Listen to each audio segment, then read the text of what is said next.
रुक जाती है। तो ये 6 स्टेप एग्जैक्टली समझने के लिए हम मानते हैं कि आप पेंटिंग में एक्सपर्ट बनना चाहते हो और अभी आपको पेंटिंग के बारे में कुछ भी नहीं पता। तो पेंटिंग सीखने के लिए सबसे पहले आपका स्टेप आएगा रिमेम्बरिंग। ये जो लेवल 1 है ये बहुत इंपॉर्टेंट है। इसमें हमें चीजों के नाम याद रखने हैं, जैसे कि पेंटिंग की कौन कौन सी टेक्निक होती है, बेसिक कॉन्सेप्ट्स क्या होते हैं, टूल्स क्या होते हैं, एक्सेट्रा। फॉर एग्जाम्पल इस स्टेप में आपको ये पता होना चाहिए कि कितने टाइप के पेंटिंग ब्रश हैं, जैसे कि राउंड ब्रश लाइंस पेंटिंग में डिटेल बनाने के लिए यूज होता है, जबकि फ्लैट ब्रश हमें ब्रॉड स्ट्रोक बनाने के लिए चाहिए होता है। इतना ही नहीं, अगर हमें पेंटिंग सीखनी है तो इस स्टेज में हमें कलर थ्योरी के बेसिक्स भी पता होने चाहिए कि प्राइमरी कलर 3 टाइप के होते हैं, जिनको यूज करके हम कोई भी और कलर बना सकते हैं, जैसे कि रेड और येलो को मिक्स करके हम ऑरेंज बना सकते हैं। इसके बाद हमें कलर व्हील के बारे में पता होना चाहिए कि एक कलर का कॉम्प्लीमेंट्री कलर क्या होता है। जैसे कि कलर व्हील कहता है कि अगर आपका बैकग्राउंड कलर पर्पल है तो उसमें येलो कलर का टेक्स्ट लिखो ताकि मैक्सिमम कॉन्ट्रास्ट क्रिएट हो।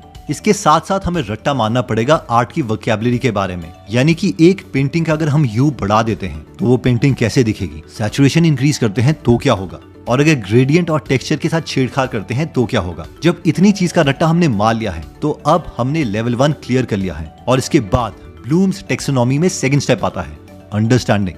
अंडरस्टैंडिंग का मतलब हुआ कि जो भी हमने रट्टा मारा है उसके पीछे हमें वाई पूछना है। Why why why. For example जो हमने पहले स्टेप में कलर मिक्सिंग और हार्मनी के बारे में सीखा था कि रेड और येलो मिक्स करके ऑरेंज बनता है, या फिर हम साथ में ये भी सोच रहे हैं कि जो रेड और ऑरेंज है ये तो वार्म कलर है। इन कलर्स को देखने पर लोगों को एनर्जी और पैशन की फीलिंग आती है। और इसके जो ऑपोजिट कलर हैं कूल कलर्स, जैसे कि ब्लू, ग्रीन एक्सेट्रा, ये थोड़े दुख के इमोशन हैं। इसलिए अगर हमने मूवीज में नोटिस किया होगा कि किसी भी दुख मूवमेंट पर यही वाले कलर्स यूज किए जाते हैं, और मैरिजेस की फोटोग्राफ में ये कलर कभी भी यूज नहीं होते, हमेशा वार्म कलर यूज होते हैं।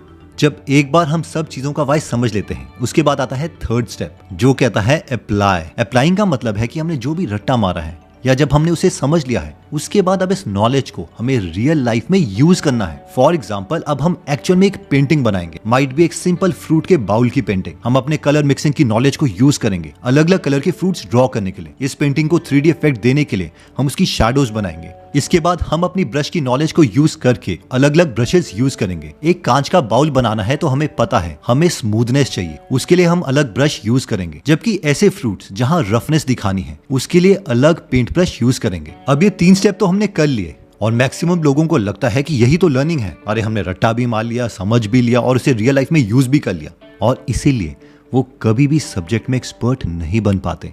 अगर हमें एक्सपर्ट एक्चुअल में बनना है तो इसके लिए हमें